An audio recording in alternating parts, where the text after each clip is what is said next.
സത്യം പറഞ്ഞാൽ വളരെ വർഷങ്ങളായിട്ട് ഇവിടെ പ്രവർത്തിക്കുന്ന സഹൃദയ സമിതിയും പിന്നീട്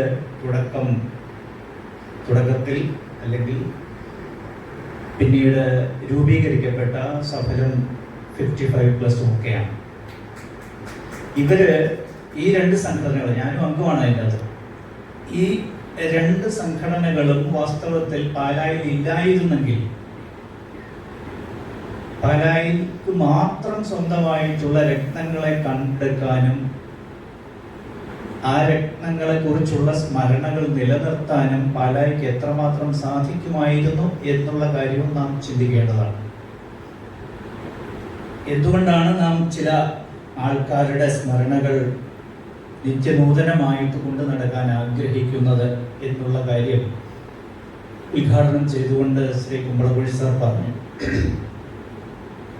ഞാൻ ആലോചിക്കുകയായിരുന്നു, ഈ ദിവംഗതരായിട്ടുള്ള ആൾക്കാരെ സംബന്ധിച്ച് നമ്മൾ അവരെ അഭിസംബോധന ചെയ്ത് പറയുമ്പോൾ, അഭിസംബോധന എന്ന് പറഞ്ഞാൽ പ്രസംഗത്തിൽ പരാമർശിക്കപ്പെടുമ്പോൾ ഒരിക്കലും ശ്രീ അല്ലെങ്കിൽ ശ്രീമതി എന്ന് ഉപയോഗിക്കാറില്ല. അതെന്താണ് അതിൻ്റെ കാരണം എന്ന് ആലോചിച്ചപ്പോൾ എനിക്ക് തോന്നിയത്, അവരുടെ ജീവിതം അല്ലെങ്കിൽ അവർ ജീവിച്ചിരുന്ന കാലഘട്ടത്തിൽ ആ ശരീരത്തിൽ ഉണ്ടായിരുന്ന ജീവാത്മാവ്, കുറെ കൂടെ ആധ്യാത്മികമായിട്ട് പറയുകയാണെങ്കിൽ, ആ ജീവാത്മാവ് ചെയ്തിട്ടുള്ള പ്രവർത്തനങ്ങളുടെ സാരാംശം മുഴുവൻ ആ ശരീരത്തിലായിരുന്നു നമ്മൾ കണ്ടിരുന്നത്. പക്ഷെ ഒരു വ്യക്തി ഈ ഭൂമുഖത്ത് നിന്ന് അപ്രത്യക്ഷനാകുമ്പോൾ അല്ലെങ്കിൽ അപ്രത്യക്ഷയാകുമ്പോൾ അവർ സമാജത്തിന് കൊടുത്തിരുന്ന അല്ലെങ്കിൽ സമാജത്തിൽ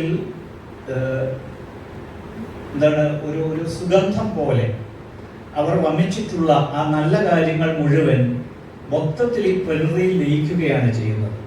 അത് പിന്നെ ഒരു ശരീരത്തെ സൂക്ഷ്മമായി കണ്ടുകൊണ്ട്, ശരീരത്തെ മാത്രം സൂചിപ്പിച്ചുകൊണ്ട് നമുക്ക് വിശദീകരിക്കാൻ സാധിക്കുകയില്ല. അത് പ്രപഞ്ചത്തിൽ വിലയം പ്രാപിക്കുന്നു. അപ്പോൾ ഒരു വ്യക്തിയെ സൂചിപ്പിക്കുന്ന ശ്രീ അല്ലെങ്കിൽ ശ്രീമതി എന്നുള്ള അഭിസംബോധനയ്ക്ക് പിന്നെ പ്രസക്തി ഇല്ലാണ്ടാവുന്നു എന്ന് പറഞ്ഞാൽ, കുറെ കൂടി വ്യക്തമായിട്ട് പറഞ്ഞാൽ, ഒരു വ്യക്തിയിൽ പ്രതിഫലിച്ചിരുന്ന ആ ചൈതന്യം അവരുടെ കർമ്മരൂപത്തിൽ സമൂഹത്തിൽ വ്യാപരിച്ചിരുന്ന ആ ചൈതന്യം സാമൂഹ്യമായി കഴിയുമ്പോൾ, പ്രകൃതിയുമായിട്ട് ലയിച്ചു കഴിയുമ്പോൾ, ആ വ്യക്തിയിൽ നിന്നും പ്രപഞ്ച സത്യമായിട്ട്, വ്യക്തി സത്യത്തിൽ നിന്നും അല്ലെങ്കിൽ വ്യക്തി സത്തയിൽ നിന്നും പ്രപഞ്ച സത്തയായി വിലയം പ്രാപിക്കുന്നു. ആരും മരിക്കുന്നില്ല എന്നാണ്. ഇപ്പോ നമ്മൾ രത്നപ്പൻ സാറിന്റെ കാര്യം പറയുമ്പോഴും അദ്ദേഹം മരിച്ചിട്ടില്ല, അദ്ദേഹം ഇപ്പോഴും ജീവിക്കുന്നു. അതുകൊണ്ടാണല്ലോ നമ്മൾ ഇത്രയും പേർ ഇവിടെ കൂടിയിരിക്കുന്നത്. ഇതാണ് വാസ്തവത്തിൽ പാലായുടെ ഒരു സുഹൃതം എന്ന് ഞാൻ പറയുന്നത്. കാരണം ഉദ്ഘാടനം സൂചിപ്പിച്ച ഓരോ കാര്യവും എൻ്റെ മനസ്സിൽ കൂടി കടന്നു വരികയാണ്. അദ്ദേഹം 70കളിൽ തുടങ്ങി. പക്ഷെ ഞാനുണ്ട്, രവി വിലിയന്നൂർ എൻ്റെ സുഹൃത്താണ്, ബാലേന്ദ്രനുണ്ടായിരുന്നു. ഞങ്ങളൊക്കെ 80കളിലാണ് പാലായിലെ സാമൂഹ്യ പ്രവർത്തനങ്ങളുമായിട്ട് ബന്ധപ്പെടാൻ തുടങ്ങിയത്. പിന്നീട് കുറേ നാൾ ഉണ്ടായിരുന്നു. ഞങ്ങളൊക്കെ പിന്നെ പല ഭാഗങ്ങളിലായിട്ട് ചിതറിപ്പോയി. പാലായിലെ സാംസ്കാരിക പ്രവർത്തനങ്ങൾ മുഴുവൻ നടത്തിയിരുന്നത് അന്ന് അനേകം സാംസ്കാരിക സംഘടനകൾ ഉണ്ടായിരുന്നു. അതിൽ അപൂർവം എന്ന് പറയാം, ഒരുപക്ഷെ അത്ഭുതം കൂടിയാണ്. ഒരു സംഘടന ഇതുപോലെ നിലനിൽക്കണമെങ്കിൽ, സഹൃദയ സമിതി പോലെ നിലനിൽക്കണമെങ്കിൽ, അതിൻ്റെ പിന്നിൽ പ്രവർത്തിച്ച രക്തപ്പൻ സാർ ഉൾപ്പെടെയുള്ള ആൾക്കാർ പ്രവർത്തിച്ച അഹോരാത്രം, പൊതുവാൾ സാറിനെയൊക്കെ ഞാൻ സ്മരിക്കുകയാണ്, യാതൊരു സ്വാർത്ഥ ലാഭവും ഇല്ലാതെ ഇപ്പോഴും അത് കൊണ്ടു നടക്കാൻ സാധിക്കുന്നത് ആ സംഘടനയുടെ ദൗത്യം എന്താണെന്ന് മനസ്സിലാക്കിയ ആൾക്കാർ അതോടൊപ്പം ഉണ്ടായിരുന്നത് കൊണ്ടാണ്. പല സാംസ്കാരിക സംഘടനകൾക്ക് മാത്രമല്ല, സ്പോർട്സിൽ ഒരു കാലത്ത് എത്രയോ പ്രഗത്ഭമായിരുന്നു. അപ്പോ രത്നപ്പൻ സാറിനെ പോലെയുള്ള, അത് ഞാൻ ഓർക്കുന്നുണ്ട്, സഹൃദയ സമിതിയുടെ മാത്രമല്ല, പിന്നീടൊരു നവഭാരത വേദി വന്നു. ഞങ്ങൾക്ക് കോളേജിൽ നാഷണൽ ഇന്റഗ്രേഷൻ സമിതി ഉണ്ടായിരുന്നു. ഇതിലൊക്കെ രത്നപ്പൻ സാറിന്റെ പ്രസംഗങ്ങൾ ഒരു അവസരത്തിൽ അല്ലെങ്കിൽ മറ്റൊരവസരത്തിൽ ഉണ്ടായിട്ടുണ്ട്.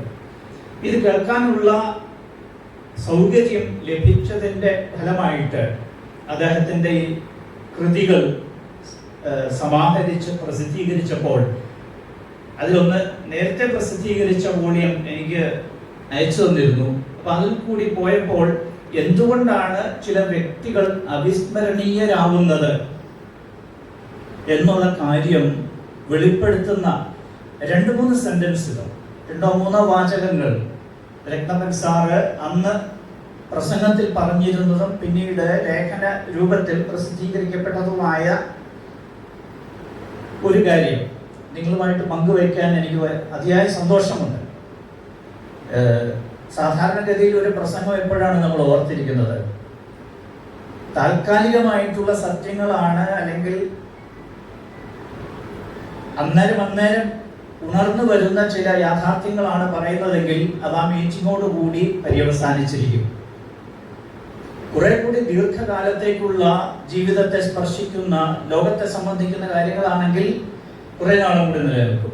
പക്ഷെ ശാശ്വതമായിട്ടുള്ള സത്യങ്ങളെ കണ്ടെടുക്കാനും പറയാനും പങ്കുവയ്ക്കാനും കെൽപ്പുള്ള ആൾക്കാർ പറഞ്ഞ വാക്കുകളാണ് ഇന്നും നമ്മളുടെ ഉള്ളിൽ തെളിഞ്ഞു നിൽക്കുന്നത്. അതുകൊണ്ടാണ് നമ്മളിവിടെ കൂടിയിരിക്കുന്നത്. ഇദ്ദേഹം വളരെ രസകരമായിട്ട് മനുഷ്യ സ്വഭാവത്തെ വിശകലനം ചെയ്തുകൊണ്ട് പറഞ്ഞിരിക്കുന്ന, അതായത് ഇദ്ദേഹത്തിന്റെ സമ്പൂർണ്ണ കൃതികളിൽ 41ാമത്തെ ടൈറ്റിൽ കൊടുത്തിരിക്കുന്നത് അഗ്നിജ്വാല, പേജ് 205. മനുഷ്യരിൽ 4 തരക്കാരുണ്ടെന്നാണ് പറയുന്നത്.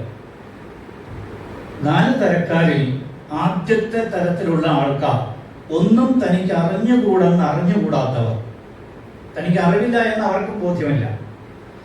എല്ലാം തനിക്ക് അറിയാമെന്ന് കരുതുന്നവർ, അവരെ അല്ലെങ്കിൽ മറ്റൊരു തരത്തിൽ പറയുന്ന എല്ലാം തനിക്ക് അറിയാമെന്ന് കരുതുന്നവർ, ഇവർ സമൂഹത്തിന് അപകടകരമാണ്. ഇന്ന് നാം ജീവിക്കുന്ന സമൂഹത്തിലേക്ക് നോക്കുമ്പോൾ നമുക്ക് കൃത്യം മനസ്സിലാവും.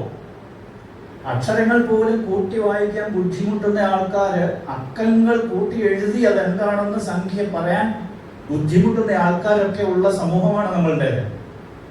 അപ്പോൾ ഇങ്ങനെയുള്ള ആൾക്കാരുടെ സ്വാധീനം സമൂഹത്തിൽ വർദ്ധിക്കുന്നുണ്ട് എങ്കിൽ തീർച്ചയായിട്ടും അത് അപകടകരമാണ്.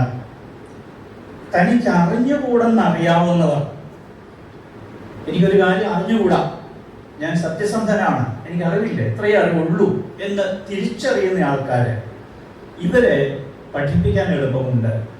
ഇവരിൽ കൂടി സമൂഹത്തിന് മാറ്റം കൊണ്ടുവരാനും കഴിയും.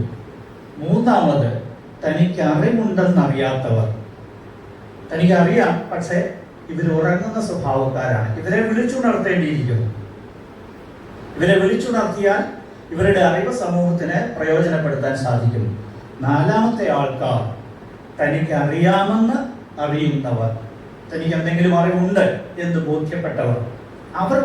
അവർ വിനയാന്വിതരായിരിക്കും, അതേപോലെ തന്നെ വിവേകശാലികളുമായിരിക്കും. ഈ 4ാമത് പറഞ്ഞ ആൾക്കാരുടെ ഗണത്തിലാണ് ഇടമറ്റം രത്നപ്പൻ സാർ ഉള്ളത്. അതുകൊണ്ടാണ് അദ്ദേഹത്തെ നാം ഇന്നും ഓർക്കുന്നത്. വികാരം എന്ന് പറയുന്നത് താൽക്കാലികമാണ്. വിചാരം എന്ന് പറയുന്നത് ബുദ്ധിയുടെ വ്യാപാരമാണ്. അത് കുറെ കൂടെ നിലനിൽക്കും. പക്ഷെ വിചാരം മാത്രം പോരാ, ബുദ്ധി മാത്രം പോരാ. സാധാരണ പറയാറുണ്ട്, ബുദ്ധി കൊണ്ട് ആറ്റം ബോംബുകൾ ഉണ്ടാക്കാൻ കഴിയും. പക്ഷേ ആറ്റം ബോംബുകളുടെ കെടുതികൾ ഉണ്ടാക്കുന്ന കണ്ണീര് തുടച്ചു കളയണമെങ്കിൽ ഹൃദയം കൂടി വേണം, മൂല്യങ്ങൾ കൂടി വേണം. അതുകൊണ്ട് ബുദ്ധി മാത്രം പോരാ.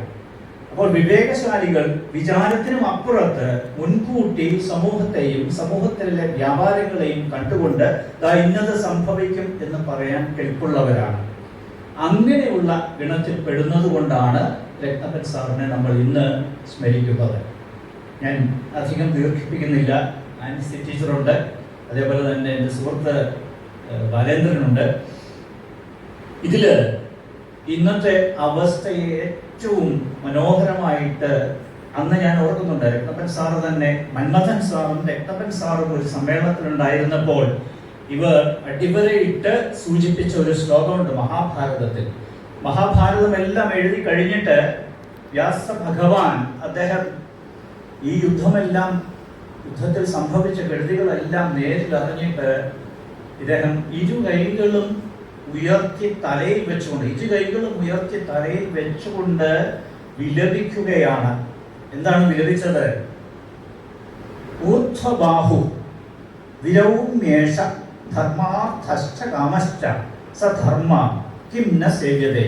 അർത്ഥം ഇതാണ്: അധർമ്മമാണ് എനിക്ക് ചുറ്റും നടക്കുന്നതെന്നറിയാം, പക്ഷെ ദൗർഭാഗ്യവശാൽ എനിക്ക് അതിനെതിരെ ഒരു വാക്കുപോലും ഉരിയാടാൻ സാധിക്കുന്നില്ല. അധർമ്മമാണെന്നുള്ള ചിന്ത എന്നെ അലട്ടുന്നുണ്ട്, പക്ഷെ എനിക്കൊരു വാക്കുപോലും അതിനെതിരെ പറയാൻ സാധിക്കുന്നില്ല. എനിക്കൊരു കർമ്മം പോലും അതിനെ തടയാനായിട്ട് ചെയ്യാൻ സാധിക്കുന്നില്ല. ഞാൻ എത്രയോ നിസ്സഹായനായി പോയി.